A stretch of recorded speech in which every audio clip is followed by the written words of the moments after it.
glorifikasi narasi positif pada lingkungan dan alam. Demikian, terima kasih.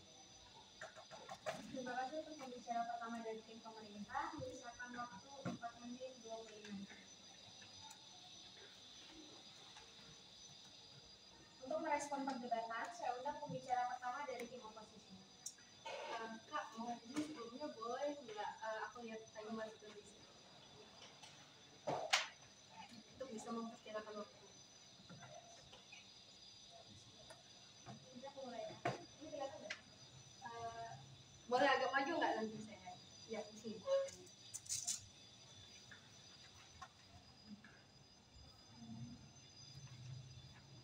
Saya akan mulai dalam 3, 2, 1. Terima kasih sebelumnya atas kesempatan yang sangat terhormat dari Dewan Juri. Di sini saya sebagai pembicara satu dari tim oposisi dengan mosi perdebatan kita pada hari ini yaitu Dewan ini menyesali gosifikasi narasi positif pada lingkungan dan alam. Contoh tak terbatas pada negeri kita kaya akan sumber daya alam, memiliki tempat-tempat yang beragam serta mempunyai potensi kawasan yang tinggi.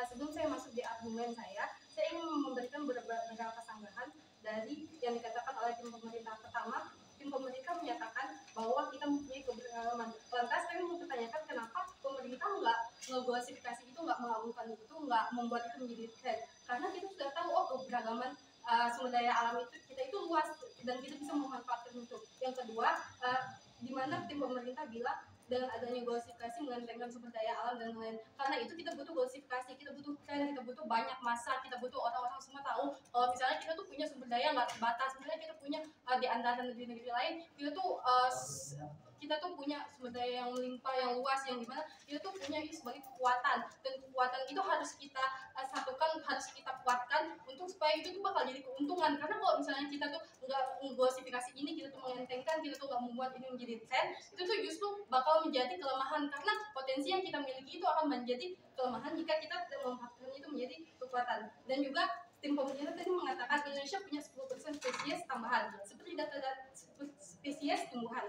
Seperti data-data seperti itu, kalau kita tuh nggak menggosifikasi itu, nggak kita menceritakan, kita nggak akan bilang sama orang-orang kalau bisa, oh ternyata Indonesia tuh punya loh 10% spesies tambahan, oh ternyata kita tuh punya loh batu-bara yang melimpah, oh ternyata kalau kita tuh menyusuri sepanjang Mahakam kita tuh punya loh banyak batu-bara. Kalau kita tuh nggak menjadikan itu suatu tren, kita tuh nggak menggosifikasi itu, kita tuh nggak mengagungkan itu, masyarakat tuh ya banyak nggak tahu. Jadi itu masyarakat tuh nggak bakal tahu kalau misalnya kita tuh punya sumber daya yang sebesar itu, kita tuh punya potensi yang seluas itu. Oke, nampaknya tim pemerintah juga tidak meng-highlight, tidak menggarisbawahi bahwa di mosi ini ada gosifikasi narasi positif, dimana berarti kita membicarakan kalau sumber daya ini ya positif.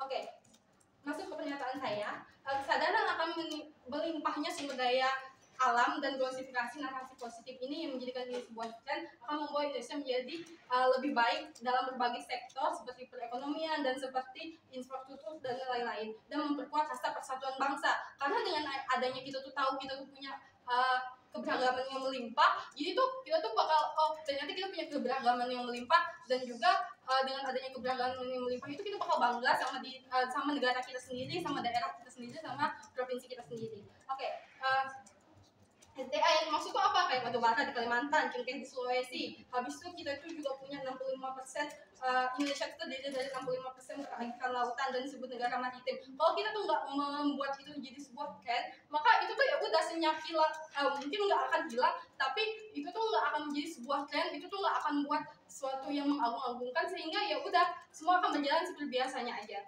Oke, ada 2 pembuktian yang kami buktikan dalam perdebatan ini. Pertama, gosifikasi ini akan membawa keuntungan bagi Indonesia atau bagi negara kita, dan yang kedua adalah menyesali gosifikasi akan menurunkan potensi SDA yang akan bisa kita manfaatkan dan kita jaga, atau yang kita pedulikan kepada masyarakat. Jika kami berhasil membuktikan itu, maka tim oposisi berhak menang pada perdebatan kali ini. Yang pertama, kami masuk ke dalam argumen kami. Gosifikasi adalah salah satu peluang kemajuan negara. Apa yang membuat kami mengatakan hal demikian? Alasan yang pertama, gosifikasi di mana-mana itu akan menjadi tren yang baik. Orang-orang akan lebih tahu kalau ternyata di Kalimantan nggak cuma ada batu bara, ternyata ada karet, ada sumber daya yang lain-lain. Jadi itu orang-orang bakal tahu ternyata sekaya itu ya negeri kita itu akan jadi pembicaraan di mana-mana dan akan jadi narasi positif. Dan ini narasi positif itu juga bakal membuka lapangan pekerjaan baru juga, dan itu akan membuat kita tuh sadar kalau ternyata peluang ini ada di negara kita. Oke, yang kedua, kalau oposisi datang dan bilang kalau glorifikasi dan pemerintahan di mana-mana itu bakal berdampak buruk, seperti misalnya manusia itu adalah makhluk yang egois karena dia tahu kita tuh kaya, mereka bakal ngambil kekayaan sumber daya manusia, akan bersikap individualisme, mereka tuh bakal bersikap jahat intinya. Namun kami rasa ini nggak akan lebih baik daripada argumentasi yang kami bawakan dengan adanya kekhawatiran dibawakan ke posisi seperti SDA habis atau negara lain akan datang misalnya untuk mengambil SDA, seperti datangnya mereka penjajah yang datang ke sini untuk tertarik dengan keberagaman kita, dengan keanekaragaman tempat kita, maka kami rasa itu akan salah, karena Indonesia sendiri, di mana kita hidup di era sekarang, Indonesia sendiri memiliki urutan ke-13 kekuatan militer, dan juga dengan adanya sumber daya yang habis dan lain-lain, itu tuh nggak akan relevan, itu nggak akan jadi sesuatu yang dikhawatirkan, karena pemerintah tuh pasti bakal punya peraturan sendiri. Nggak mungkin sumber daya alam yang ada di mana-mana itu nggak mungkin kayak semua orang masyarakat Indonesia tuh bisa ngambil sendirinya, terus tuh mentang-mentang banyak itu bakal diambil dan lain-lain, itu nggak akan mungkin terjadi. Maka glorifikasi ini nggak akan menjadi masalah di sisi kita. Oke, yang kedua, kenapa kami mau ada glorifikasi SDA ini menjadi tren? Kenapa dan jika glorifikasi ini tidak menjadi tren, apa yang akan terjadi? Ya, skenario paling buruknya jika ada sikap egoisme karena glorifikasi seperti dijajah, SDA habis dan dampak buruk lainnya, dan seperti ya itu tadi seperti sumber daya habis dan lain-lain. Kami rasa itu nggak akan lebih baik daripada pendapat kami, daripada argumen kami, daripada juri berdiri di sisi kami, karena sisi kami menawarkan dengan adanya glorifikasi kita mengagung-agungkan sumber daya alam, maka itu akan menjadi hal yang lebih baik dibandingkan dewan juri berdiri di sisi pemerintah yang hanya mengkhawatirkan tanpa memberikan solusi. Kalau kita misalnya glorifikasi terus kita diam aja, terus apa yang akan terjadi dengan negara? Kita bakal diam-diam aja, kita bakal berjalan seperti itu aja, nggak akan ada perubahan di dunia yang lebih baik dari sisi oposisi. Sedangkan jika mengikuti sisi oposisi, di mana kita akan mengglorifikasi ini, kita menjadikan ini sebuah tren, kita akan memperkuat rasa persatuan. Kalau misalnya kita punya banyak sumber daya alam, kita tuh mengungin di mana-mana, itu akan menjadi sebuah tren yang akan mengangkat isu-isu ini, dan itu akan menjadi hal yang lebih baik. Maka berpihaklah pada tim oposisi untuk dunia yang lebih baik.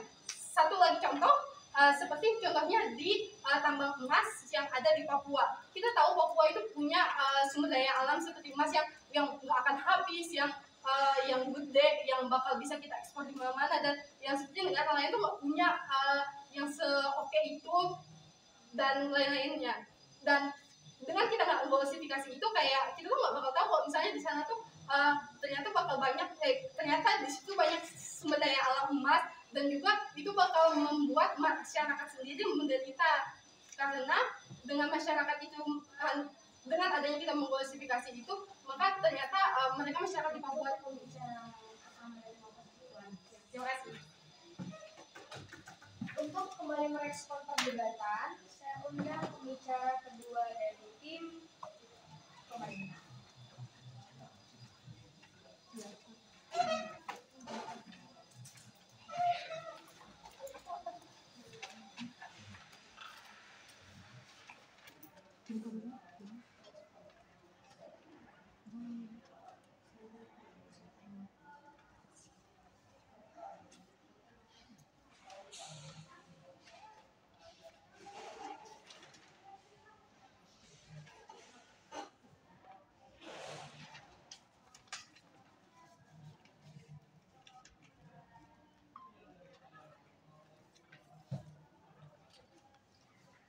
Saya akan mulai dalam hitungan 3, 2, 1. Kepada Dewan Juri yang terhormat, kepada lawan yang saya sediakan. Tibalah kita pada inti acara, itu perdebatan dengan mosi yang telah disebutkan oleh pembicara 1. Saya Zakaris ini sebagai pembicara 2, dan tim saya memihak setuju akan mosi tersebut. Alasan pertama yaitu dengan adanya melestarikan hutan, di sini kita bisa melindungi keanekaragaman hayati. Jika kita ketahui bahwasanya hutan merupakan salah satu pusat keanekaragaman hayati dunia, rumah berbagai spesies flora dan fauna, yang dimana Indonesia merupakan wilayah yang terkenal akan hutannya dan Indonesia juga terkenal akan paru-paru dunia. Jika disebutkan oleh pembicara satu, oleh posisi memang benar adanya hutan-hutan ini harus dimanfaatkan, tapi jika kita lihat berdasarkan faktanya dan juga banyak sekali berita-berita yang beredar di media sosial, itu banyak sekali penyalahgunaan yang dilakukan oleh pemerintah. Dan juga di sini saya bisa menyebutkan datanya bahwa di Indonesia ini sangat kaya akan sumber daya alamnya, yang dimana bisa memiliki 10% spesies tumbuhan, 12% spesies mamalia, dan 17% spesies burung di dunia, sebagaimana menurut KLHK 2021.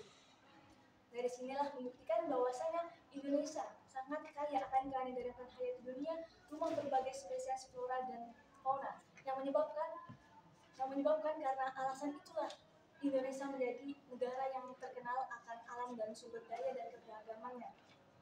Lalu yang kedua, mitigasi perubahan iklim.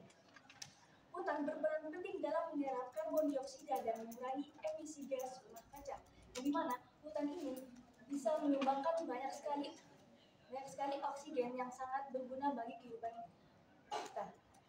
Nah, dimana jika hutan ini dieksploitasi secara berlebihan, maka akan menyumbang sekitar 17% dari total emisi gas rumah kaca, sehingga hal itu bisa menyebabkan dampak-dampak negatif yang akan menyebabkan keberlangsungan kehidupan kita. Lalu yang ketiga, menjaga fungsi hidrologis, yang dimana selain hutan memiliki keanekaragaman hayati, selain hutan berperan dalam menyerap karbon dioksida, tapi hutan juga sebagai pengatur tata air, mencegah banjir, erosi, dan kekeringan. Yang dimana dengan adanya hutan yang kita lestarikan, hal ini bisa mengurangi bencana-bencana alam yang akan menimpa negara kita tercinta, yaitu negara Indonesia. Sebagaimana bukti bahwasanya bencana banjir dan longsor sering terjadi di daerah yang mengalami deforestasi. Hal ini dibuktikan oleh BNPB. Lalu yang keempat, melindungi hak masyarakat adat. Jika kita ketahui banyak sekali masyarakat Indonesia yang masih hidup di dalam hutan, yang dimana mereka sangat memanfaatkan sumber daya alam di situ, yang mana mereka masih sangat tradisional dibandingkan kita yang hidup di kota ini, sehingga mereka sangat membutuhkan hutan itu karena itu adalah keberlangsungan kehidupan mereka. Sebagaimana menurut konsorsium pembangunan agraria, banyak konflik agraria yang terjadi akibat deforestasi dan perampasan hak masyarakat adat, sehingga hal ini bisa menimbulkan konflik antara masyarakat adat dan juga para pemerintah. Lalu yang kelima, menjamin keberlangsungan sumber daya, di mana hutan ini bisa menghasilkan berbagai kayu, rotan, sehingga hal ini bisa kita manfaatkan dengan sebaik-baiknya. Jika kita memanfaatkan hutan ini dengan sebaik-baiknya, maka hal ini bisa menimbulkan pertumbuhan ekonomi. Sebagaimana menurut Badan Pusat Statistik tahun 2023, sektor perhutanan menyumbang sekitar 0,6% terhadap PDB Indonesia. Jika saya kutip lagi, jika kita memanfaatkan dengan sebaik-baiknya, maka di sini saya akan bertegas lagi bahwasanya jika kita bisa memanfaatkan hutan, maka kita menjaga sumber daya alam kita sebaik-baiknya. Dengan alasan yang pertama, kita bisa melindungi keanekaragaman hayati, dan alasan kedua yaitu mitigasi perubahan iklim.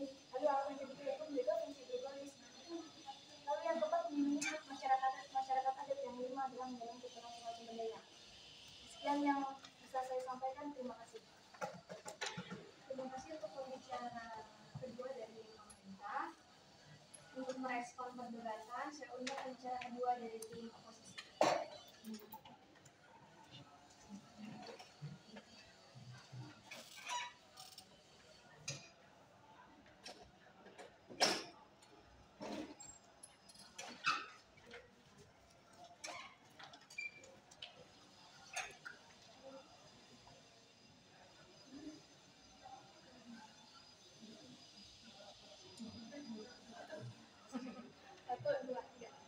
Baik, Dewan Juri yang terhormat, di sini saya selaku pembicara kedua dari tim oposisi akan menyampaikan poin-poin argumen kami, dan kami akan menyanggah dulu dari argumen yang disampaikan oleh tim pemerintah, di mana mereka menyangkut tentang perubahan iklim. Dengan adanya globalisasi iklim, masyarakat bisa mengetahui keprediksian perubahan iklim, dan tadi mereka singgung tentang keberlangsungan hidup. keberlangsungan hidup itu disinggung dengan masyarakat memanfaatkan. Masyarakat saja memanfaatkan SDA-nya, sudah menggali lagi SDA-nya. Dan selanjutnya kita masuk dalam argumen kami. Dapat kita pandang dan simpulkan, glosifikasi adalah peluang terbesar negara untuk kemajuan melalui sumber daya alam. Jika sumber daya alam tidak dimanfaatkan, bagaimana dengan kemajuan infrastruktur pembangunan yang ada di Indonesia? Yang ada di dalam negeri kita itu tentunya harus kita dukung untuk pengembangan dan melihat jangka panjangnya. Dari tim pemerintah tidak melihat jangka panjangnya yang terjadi ke depannya. Selanjutnya, jika ada peluang, mengapa kita biarkan? Kita harus mengambil kesempatan untuk pemanfaatan dari sumber daya alam tersebut. Dari adanya glosifikasi narasi positif, banyak orang yang akan lebih tahu, bahkan mengundang negara-negara lain, menciptakan kesatuan di antara negara-negara lain, bahkan di Indonesia itu tersendiri. Karena banyak negara yang akan ikut serta kerjasama dalam memajukan kebangsaan Indonesia dan memunculkan rasa nasionalisme yang timbul dalam keberagaman yang ada di Indonesia. Dalam masyarakat tersebut tentunya memunculkan rasa bangga dan kesadaran dari cinta tanah air, karena kita mengetahui bahwa sumber daya alam kita ini terkenal bisa diajak kerjasama dengan negara-negara lain. Selanjutnya, perlu ditegaskan ulang, ini adalah glosifikasi positif dalam KBBI. Positif berarti tentu, tegas, yang memberikan sifat membangun. Lantas bagaimana kita harus menyesali glosifikasi positif yang bisa kita lihat sekarang tertampang negara nyata di dalam pembangunan suatu negara yang dilatar belakangi oleh sumber daya alam.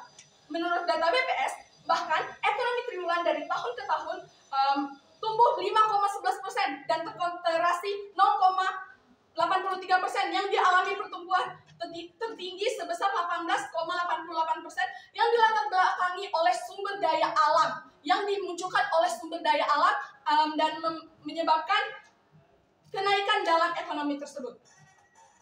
Selanjutnya,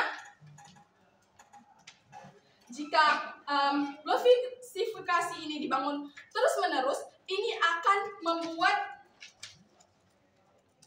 kebaikan dalam pertumbuhan sektor di suatu negara. Selanjutnya, dari pemerintah memberikan limitasi dari kehutanan. Bisa dilihat dari sumber daya alam dalam hutan, bisa diberikan solusi oleh pemerintah. Tim pemerintah tidak melihat potensi yang akan dipaparkan ke depannya dan tidak mengkaji lebih dalam lagi untuk dampak ke depannya yang bakal dapat diperluaskan. Selanjutnya, tim pemerintah bukan pemerintah yang melalaikan, tetapi adanya faktor-faktor tertentu. Tidak mungkin pemerintah ingin yang hal tidak baik untuk negaranya sendiri. Tidak mungkin pemerintah membuat negaranya sendiri ini memakan SDA-nya dan menjadi timbal balik untuk tidak kenyamanan keberlangsungan lingkungan hidup di negaranya sendiri. Selanjutnya, masyarakat tentunya harus memanfaatkan sumber daya alam yang ada di negara kita ini. Maka dari itu, Dewan Juri yang terhormat harus mendukung dari sisi kami, karena kami memberikan beberapa jangka panjang dan memberikan beberapa argumen yang tegas yang bisa disampaikan. Terima kasih. Terima kasih untuk pembicara kedua dari tim oposisi. Untuk menutup kasus, selanjutnya pembicara ketiga dari tim pemerintah.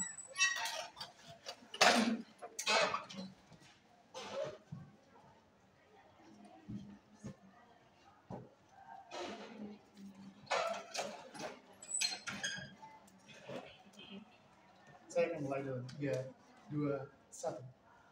Bismillah, saya mulai. Kepada Dewan Juri yang saya hormati dan lawan-lawan yang saya kasihkan, tentu ada beberapa kesanggahan yang harus kembali saya jawab kembali. Di sini ada glorifikasi gimana kita mengagungkan kembali bahwa sumber daya kita begitu banyak dan melimpah. Tentunya harus kita sadari bahwa kerendahan hati adalah hal yang penting. Saat kita mengetahui bahwa glorifikasi terus dilimpahkan, terus diserahkan, terus digaungkan kepada masyarakat, tentunya masyarakat menjual dan tentunya kita harus tahu bahwa ada banyak sekali stigma-stigma masyarakat yang menentukan bahwa negara kita, negara Indonesia, yang dimana saat ini mengembangkan sumber daya alam yang begitu melimpah, akan tetapi banyak sekali yang menggunakan di luarnya, seperti masyarakat penerbangan ilegal, sepertinya ada di berbagai investasi luar negeri yang tentunya kita ketahui ada beberapa yang tidak menguntungkan kita masyarakat kecil, akan kemiskinannya, akan pengangguran yang dimana seharusnya kita lebih layak, akan tetapi mereka yang lebih dapat banyaknya. Oleh karena itu di sini kami menjelaskan kembali bahwa kami melimitasi adanya deportasi dengan sikap positif. Ya, kami kembali menegaskan bahwa kami di sini sangat setuju adanya penggunaan sumber daya akan tetapi pada negara kita sendiri, bukan terhadap negara lain. Yang dimana di sini glorifikasi kita perlu mengagungkan saat kita mengetahui, akan tetapi bisa pemerintah mengerjakan secara diam-diam dan pasti bahwa kita mengetahui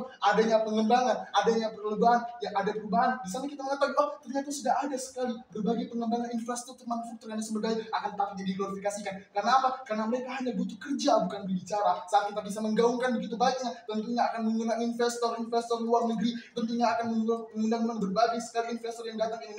Akan tetapi dengan keuntungan mereka sendiri tanpa adanya melibatkan berbagai keuntungan dari masyarakat kita sebagai pembicaranya. Tentunya di sini saya kembali menegaskan bahwa deforestasi jangka panjang yang saat kita ketahui bahwa karbon dioksida saat ini telah menipis, lapisan ozon telah menipis, sehingga kita ketahui bahwa jangka panjang untuk masalah pengembangan hutan, untuk masalah penjagaan sumber daya alam tentunya saat ini menjadi sangat prihatin. Tentunya kita harus perhatikan kembali bahwa ini merupakan salah satu jangka panjang yang paling kami pikirkan, karena kita ketahui bahwa hal itu dapat merusak ekosistem manusia, dapat merusak keberlangsungan hidup kita. Saat kita tidak mempunyai ekosistem, apa yang bisa kita dapatkan? Ekonomi hancur, semua manufaktur tidak bisa berfungsi, kita tidak bisa hidup dengan bebasnya. Oleh karena itu, di sini adanya glorifikasi yang dimana kita membatasi, tidak bisa menggaungkan secara masyarakat, karena kita tahu bahwa glorifikasi terhadap berlebihan itu sangatlah tidak dibaguskan, sangatlah tidak bisa didukung. Oleh karena itu Dewan Juri saya tegaskan kembali bahwa kami di sini sangat unggul dalam hal itu. Karena apa? Kerendahan hati yang bisa kita sampaikan dengan adanya bekerja secara maksimal tanpa ada diketahui, tanpa ada saat mereka mengetahui bahwa kita sudah menjadi macan Asia, setelah kita sudah menjadi salah satu dari negara yang berkembang tanpa adanya bantuan dari negara ataupun dengan adanya sumber daya yang telah kita manfaatkan dengan sendirinya. Dengan itu kita bisa menjadi negara yang paling kuat dengan negara macan Asia yang menjadi salah satu negara terbesar di Asia itu. Oleh karena itu dengan adanya glorifikasi itu dapat menurunkan dari stigma masyarakat sehingga mereka merasa hebat. Tentunya belum bisa kita manfaatkan sumber daya kita secara berlebihan. Tentunya saat mereka sudah merasa hebat, tentunya sumber daya ini tidak langsung mereka ambilkan, karena mereka langsung tanpa pikir panjang mereka kembangkan, mereka buang sampah sembarangan pada ekosistem kita yang bisa kita jaga dengan ekosistem tersebut. Oleh karena itu dengan adanya glorifikasi ini tentunya sangat merugikan kita Dewan Juri, tentunya sangat merugikan kita dalam melawan BMI. Tentunya hal ini patut kita pertanyakan kembali, apa glorifikasi sangat penting oleh kita saat kita bisa mengerjakan secara diam-diam, akan tetapi pasti. Oleh karena itu saya kembali menegaskan bahwa kami di sini sangat setuju dengan adanya tidak menggunakan glorifikasi, dan kita menyatakan bahwa deforestasi sangatlah buruk bagi ekonomi kita, sangatlah buruk bagi negara kita, ekosistem kita, karena tentunya tidak hanya merugikan rakyat, merugikan pemerintahan, rakyat miskin, rakyat kaya, sehingga kita tahu dan sadar bahwa glorifikasi hanya sebuah tren. Saat kita tahu bahwa glorifikasi hanya sebuah ucap belaka yang dimanfaatkan secara tidak sengaja, secara tidak bisa dipertimbangkan. Tentunya hal ini telah kami pertimbangkan kembali. Tentunya bahwa kami telah mengerjakan bahwa ini merupakan jangka panjang yang sangat patut kita ketahui. Oleh karena itu Dewan Juri yang saya hormati dan yang saya segani, perlunya ada kembali bahwa kami di sini melimitasi bagian deportasi terhadap pengembangan dan penelusuran hutan secara permanen. Tentunya kita ketahui di sini ada banyak sekali penebangan hutan sehingga tidak ada penanggung-jawabannya, tidak ada pengeluaran secara nyatanya, sehingga di mana saat Anda membangunkan infrastruktur dan manufaktur secara tinggi-tinggi, akan tetapi hutan kita tidak ada, hutan kita gundul, oksigen kita tercekik karena tidak adanya masyarakat yang bisa mencium, adanya hutan di samping kita, adanya taman-taman yang bisa kita lihat secara nyata, adanya ekosistem yang kita bisa banggakan dengan diri kita sendiri tanpa nyari glorifikasi dari negara lain ataupun dari orang. Karena kita tahu jati diri kita sendiri dengan apa yang kita lihat, bukan apa yang kita bicarakan. Tentunya hal ini menjadi salah satu yang kami ingat kembali bahwa di sini kami sangatlah setuju dan kami saat ini posisi yang paling unggul dalam glorifikasi yang merupakan salah satu hal yang tidak berguna dan tidak merupakan salah satu omong kosong yang tidak bisa dijaminkan dan tidak ada jaminan secara nyata bahwa glorifikasi merupakan salah satu hal yang bisa membuat kita menjadi negara paling maju. Oleh karena itu, dengan adanya tidak diglorifikasi, kita menyatakan bahwa kami sangatlah unggul dalam hal itu. Dewan Juri yang saya hormati dan yang saya segani, kami menegaskan kembali bahwa kami sangat setuju dengan adanya tidak diglorifikasi dan kami sepositif deforestasi dan penelusuran hutan dalam jangka panjang yang ada. Mungkin yang bisa saya sampaikan, mohon maaf jika ada salah kata dari saya dalam bicara saya ini, dan jadi mau bisa berpihak pada kami pemerintahan karena kami yang paling unggul di pada saat ini. Terima kasih perhatiannya. Terima kasih. Wassalamualaikum warahmatullahi wabarakatuh. Terima kasih untuk pembicaraan dari pemerintah. Untuk menutup kasus, saya undang pembicara ketiga dari proses ini. 3, 2, 1.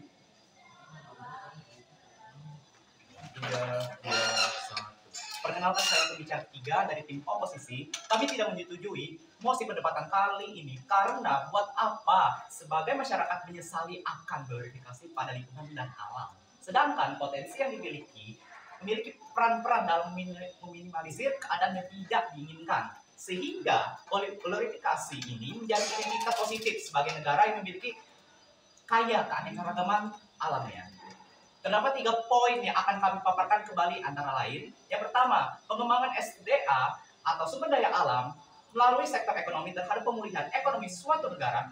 Karena glorifikasi ini dan kesadaran dari masing-masing individual, mereka justru melakukan pemanfaatan akan hasil alam melalui keuntungannya yang dimana pada kemudian hari membawa manfaat sendiri dalam kesejahteraan masyarakat saat ini hingga nanti. Sehingga terpandang sebagai negara yang beridentitaskan kekuatan dalam representasi semangat nasionalisme yang menunjukkan rasa bangga dari sebuah negara. Lanjut, kita masuk pada poin nomor 2. Apalagi dengan keadaan maritim Indonesia menunjukkan bahwa 65% negara Indonesia merupakan perairan. Bahkan jika adanya eksploitasi sumber daya alam pada kekuatan militer kelautan Indonesia ini berada di peringkat 13 menurut GFS. Sehingga adanya kemajuan kekuatan militer ini justru mengantisipasi masalah yang ada sekarang. Oke. Kita masuk pada poin nomor 3.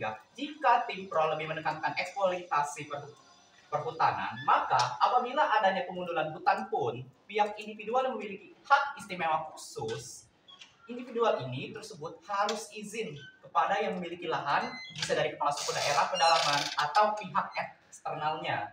Jika tidak disetujui pun, akan tidak diperkenankan untuk mengelola atau melakukan pemanfaatan pribadi yang bersifat individualisme sehingga lahan perhutanan tersebut menjadi terlestarikan. Ya, yang dimana hingga masa yang akan datang melalui peraturan tersendiri di sebuah pemerintahan atau masyarakat secara tidak tertulis dan hukum yang telah ditetapkan. Dengan demikian, berdasarkan argumen yang telah kami paparkan, kami sangat yakin akan adanya glorifikasi yang bernarasi positif membuat argumen kami yang jauh lebih relevan dari tim pro atau pemerintah. Terima kasih. Terima kasih untuk pembicara dari tim oposisi. Selanjutnya menutup perdebatan, saya undang pembicara penutup dari tim oposisi.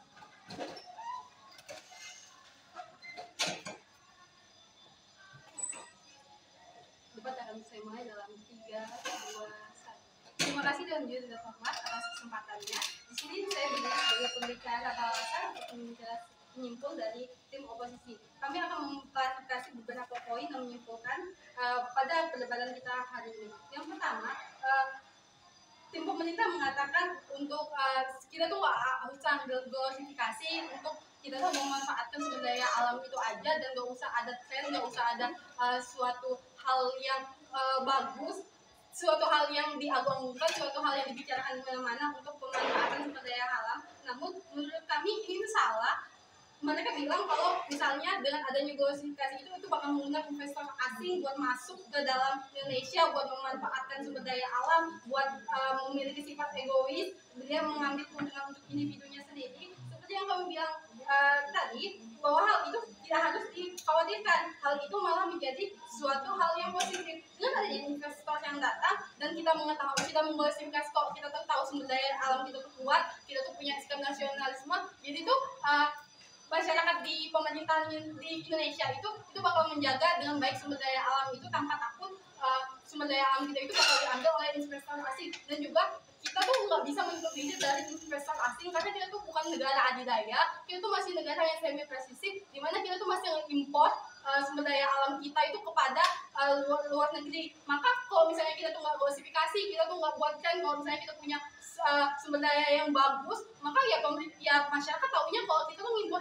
barang, terus tuh ya udah gitu aja. Mereka tuh nggak tahu kalau kita tuh ternyata punya kekayaan yang sebanyak itu. Mereka tuh kita tuh punya kekayaan yang sebanyak itu. Ternyata Indonesia ini kaya dan ternyata kita tuh bisa memanfaatkan. Sehingga kalaupun misalnya di dalam kita mengimpor itu, pemerintah mengimpor itu ada suatu permasalahan karena isunya nggak keangkat, ini tuh nggak diagungkan, ini nggak digosifikasi, nggak diketahui di mana-mana, nggak awam. Jadi tuh ya udah, kalau ketika ada permasalahan atau ketika hal yang nggak sesuai dengan rencana atau ketika hal yang ada yang merugikan rakyat, ya rakyat nggak akan tahu karena ini tuh nggak akan dibahas di mana-mana karena permasalahannya itu ya udah antara pemerintah sama investor asing aja, maka ini bakal mengurangi kritik dan evaluasi negara. Dan yang pertama dan yang kedua, mereka bilang mereka menyesali gosifikasi, tapi mereka nggak memberikan alasan yang kuat kenapa mereka menyesali gosifikasi. Mereka cuma bilang kalau misalnya gosifikasi ini ya udah nggak boleh terjadi, karena ya udah kita tuh jaga aja sumber daya alam kita seperti mana baiknya, karena bakal ada penebangan ilegal, kayak kayu hutan ditebang ilegal, kayu ditebang ilegal.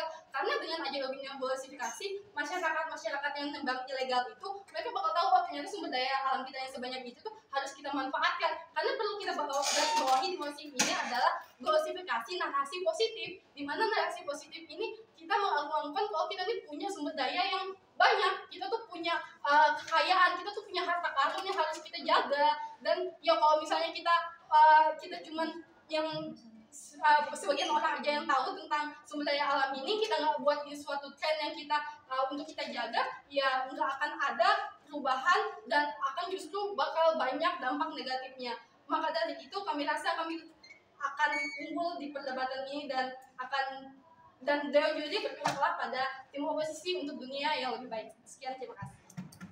Terima kasih untuk reply speech dari oposisi. Selanjutnya saya undang oposisi dari pemerintah. Permisi, di noto lainnya itu yang boleh pembicara pembahasan hanya pembicara 1 dan pembicara 2. Pembicara iya, ada udah di-share-kan. Satu atau dua, salah satu. Karena kalau posisinya pembicara 3 yang jadi reply speaker, kalau misalnya nanti oposisi berarti 2 kali ngomong. Ada Pembicara balasan dari pemerintah. Kak, izin bertanya, kalau reply speaker ini nggak boleh diinterupsikan ya? Nggak boleh. Makasih.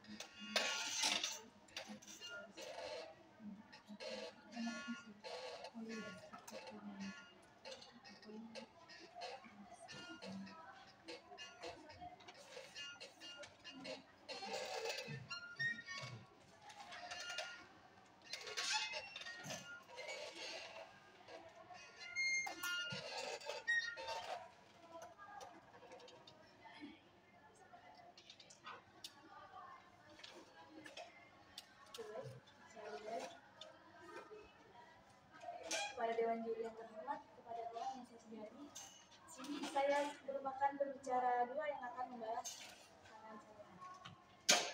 Oke, baik. Yang pertama, mosi yang kita bahas ini merupakan Dewan ini menyesali glorifikasi narasi positif pada lingkungan dan alam. Contoh taruh pada supaya negeri kita kaya sumber daya alam, memiliki rempah-rempah yang beragam serta memiliki potensi kelautan yang tinggi. Jika memang ini glorifikasi narasi positif, namun kenapa Dewan ini menyesali? Karena pada dasarnya jika hal ini positif, seharusnya Dewan ini tidak menyesali. Berarti ada yang salah akan hal ini, yaitu glorifikasi ini berlebihan sehingga menyebabkan negatif. Jika tadi pada pembicara 2 pada tingkat awal menyebutkan bahwa masyarakat adat maupun masyarakat yang hidup daerah terpencil di pedalaman hutan, bahwasanya mereka memanfaatkan sumber daya alam itu memang benar. Tapi ada berbagai berita yang beredar bahwasanya jika memang mereka memberikan izin kepada pemerintah untuk mengembangkan hutan,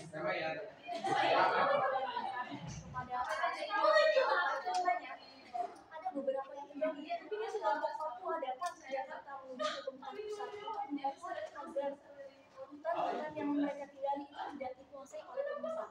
Nah, dari situlah bisa kita buktikan bahwasanya pemerintah ini melakukan eksploitasi hutan tanpa izin.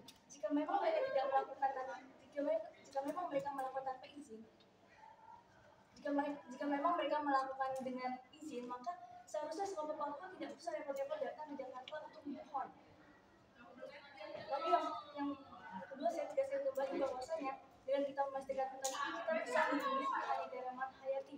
Dan di mana kita merupakan negara Indonesia yang terkenal akan paru-paru dunia yang kita ini sangat-sangat menyumbang banyak sekali oksigen.